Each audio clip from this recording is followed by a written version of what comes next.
नमस्कार मित्रों। इस एपिसोड में मैं आप सबका स्वागत करता हूँ। इस एपिसोड में हम देखने जा रहे हैं ऐसे 5 वृक्षों को जो वृक्ष आपके जीवन में लाएंगे धन और दौलत। दोस्तों, एक बात ठीक से समझ लो कि इस पृथ्वी पर जो भी पशु पक्षी प्राणी वनस्पति और पेड़ पौधे हैं, उनमें एक विशिष्ट ऊर्जा का संचार होता है। उस ऊर्जा के अलग अलग गुण होते हैं। हमारे पुराने शास्त्रकारों ने ऐसे पौधों को खोज खोज कर निकाला है जिनमें से पॉजिटिव एनर्जी का संचार बड़ी तीव्र गति से होता है। हम आज ऐसे ही 5 वृक्षों की बात करेंगे। दोस्तों, इनमें से पहला वृक्ष है शमी। शमी शक्ति का कारक वृक्ष है। शमी शस्त्र का स्वामी है।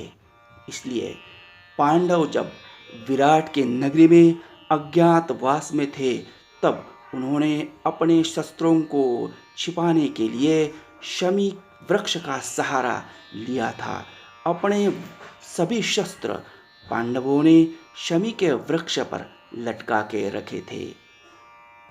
आपके मन में एक प्रश्न यहाँ जरूर आया होगा कि शक्ति या बल और शस्त्र, इसका धन धान्य और दौलत से क्या संबंध है। तो दोस्तों, एक बात ध्यान में रखना कि धन दौलत कमाने के लिए शक्ति और बल की ज़रूरत होती है।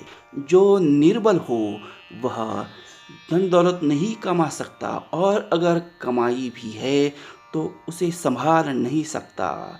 सीधी सी बात है, अगर खेत में भी काम करके दौलत कमानी है तो उसके लिए बल की ज़रूरत होती है। इसलिए हमारे शास्त्रकारों ने धन दौलत के कारक वृक्षों में शमी को पहला स्थान दिया हुआ है।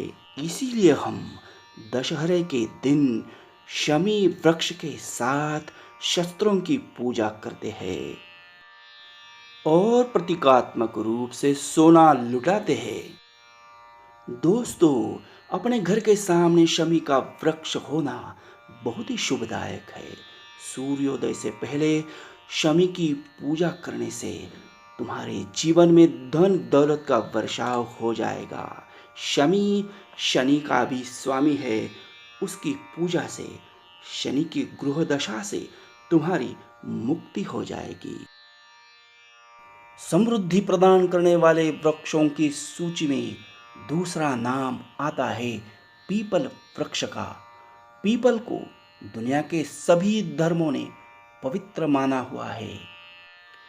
बौद्ध धर्म में इसे बोधि वृक्ष कहा जाता है और मान्यता ऐसी है कि भगवान बुद्ध को इसी वृक्ष के नीचे ज्ञान की प्राप्ति हुई है।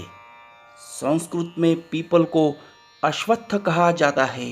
हिंदू धर्म के सभी ग्रंथों में पीपल का उल्लेख आता है और इसे साक्षात ईश्वर का स्वरूप माना गया है। गीता में भगवान श्री कृष्ण ने कहा है कि हे अर्जुन, मैं वृक्षों में पीपल का वृक्ष हूँ। गीता के 10वें अध्याय में श्री कृष्ण कहते हैं, अश्वत्थः सर्ववृक्षाणाम देवर्षिणाम च नारद। इसका मतलब वृक्षों में मैं अश्वत्थ हूँ और देवर्षियों में मैं नारद हूँ। महाराष्ट्र के महान वारकरी धर्म में पीपल को सुवर्ण वृक्ष कहा जाता है। जगत गुरु संत तुकाराम महाराज अपने एक अभंग में कहते हैं, जयाची द्वारी सोन्याचा पिंपळ। मतलब जिसके द्वार में पीपल का वृक्ष हो वह वृक्ष नहीं मानो सुवर्ण का पेड़ हो। सांझ के समय दीप जलाकर पीपल की पूजा करना लाभदायक माना जाता है। पूजा करने के बाद चना और गुड़ का प्रसाद चढ़ाए और खुद भी खाए। साथ ही दीप के पास सरसों के चुटकी भर बीज रख दें। ऐसा करने से समृद्धि का अपरंपार लाभ होगा, ऐसा माना जाता है। पंचवृक्षों की सूची में तीसरा नाम है तुलसी। मित्रों, तुलसी को वृंदा भी कहा जाता है और यह साक्षात लक्ष्मी का रूप मानी जाती है। पद्म पुराण, ब्रह्म वैवर्त पुराण, स्कंद पुराण, भविष्य पुराण, गरुड़ पुराण, ऐसे अनेक पुराणों में तुलसी का महत्व बताया हुआ है। तुलसी का पौधा आंगन में होना बहुत ज़रूरी है। ऐसी मान्यता है कि जिस घर में रोज तुलसी का पूजन होता है, उस घर में अखंडित लक्ष्मी वास करती है, क्योंकि तुलसी साक्षात लक्ष्मी का रूप है। तुलसी को रोज सुबह जल प्रदान करें और शाम को तुलसी के वृंदावन में दीप जलाए। हर सोमवार को घर की गृहलक्ष्मी के हाथों तुलसी की पूजा करनी चाहिए। इससे अपरंपार धन का लाभ होता है, ऐसी शास्त्रों की मान्यता है। धन लाभ देने वाले वृक्षों की सूची में चौथा नाम है केले का। मित्रों, केला एक ऐसा पौधा है जिसके बिना हिंदुओं का कोई भी शुभ काम पूरा नहीं हो सकता। शुभ कार्यों में केले के पौधे से मंडप और तोरण बनाने की परंपरा पूरे भारत में है। देव कार्यों में या देवताओं के लिए केले के पत्ते पर ही भोजन का प्रावधान है। केले की जड़ को पीले धागे में बांधकर धारण करने से बृहस्पति यानी गुरु मजबूत होता है, क्योंकि केला गुरु का स्वामी है। माना जाता है कि बृहस्पतिवार को केले के वृक्ष की पूजा करने पर धन लाभ होता है। बृहस्पतिवार को सुबह स्नान करके पीले वस्त्र धारण करें, केले के पौधे में जल डालें और केले के पौधे की 9 बार परिक्रमा करें। पौधे के सामने गुड़ और चने का भोग लगाए, स्वयं भी प्रसाद ग्रहण करें और दूसरों को भी बांटे। इससे धन धान्य का, दौलत का लाभ तो होगा ही, इसके सिवा अन्य भी बहुत सारे लाभ होंगे, जैसे कि घर में संतान पक्ष हमेशा सुखी रहेगा, दाम्पत्य जीवन की कठिनाइयाँ दूर हो जाएगी, भयंकर रोगों से रक्षा होगी, संतान संबंधी समस्याओं का निवारण होगा, अविवाहित कन्याओं का विवाह शीघ्र हो जाएगा। धन दौलत और समृद्धि देने वाले वृक्षों की सूची में 5वां और आखिरी नाम है वट वृक्ष। वट वृक्ष को बरगद कहा जाता है, अक्षय वट भी कहा जाता है या फिर बड़ कहा जाता है। बड़ का मतलब होता है बढ़ना।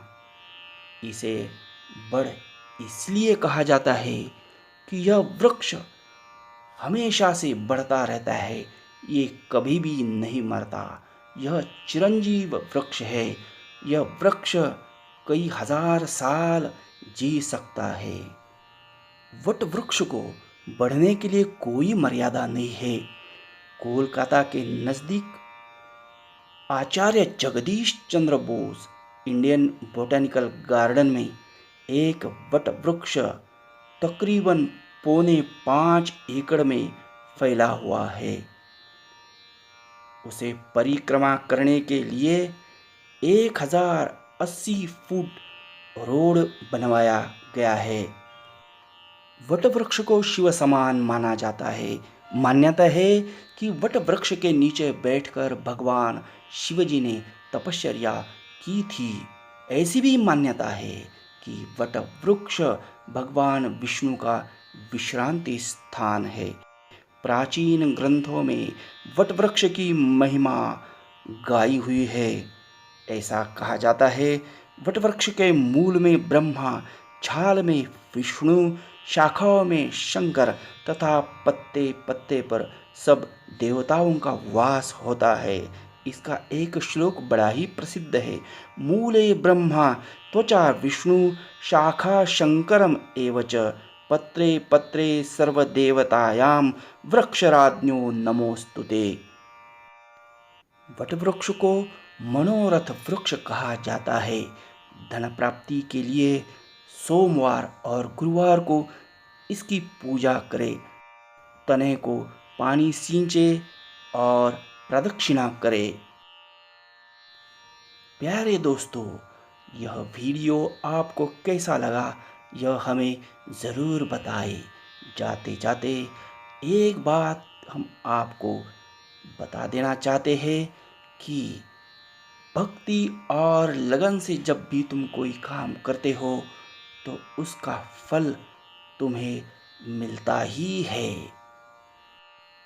यह वीडियो अगर आपको अच्छा लगता है तो अपने दोस्तों के साथ ज़रूर शेयर करें। वीडियो को लाइक करें, चैनल को सब्सक्राइब करें।